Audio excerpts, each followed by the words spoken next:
10 months plus బేబీకి food ఎలా prepare చేసుకోవాలో చూద్దాం. 1 స్పూన్ రైస్ తీసుకోవాలి, హాఫ్ స్పూన్ పెసరపప్పు తీసుకోవాలి, కొంచెం తోటకూర తీసుకోవాలి,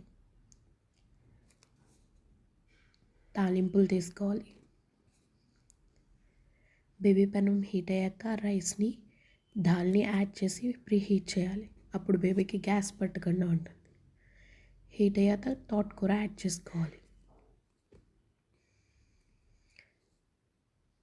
కలర్ చేంజ్ అయ్యాక 1 గ్లాస్ ఆఫ్ వాటర్ యాడ్ చేసుకోవాలి. కొంచెం చిటికెడు పసుపు వేసుకోవాలి. మీ బేబీ కలర్ని ఇష్టపడితే ఇంకొంచెం పసుపు యాడ్ చేసుకోవచ్చు.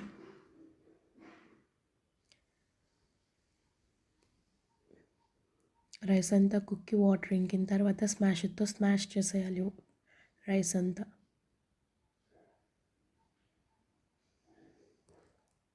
స్మాష్ చేశాక తాలింపు పెట్టుకో, గీ యాడ్ చేసుకొని గీలో తాలింపులు యాడ్ చేసుకోవాలి. ఫ్లేవర్ కోసం కొత్తిమీర కరివేపాకు యాడ్ చేసుకుంటే సరిపోతుంది.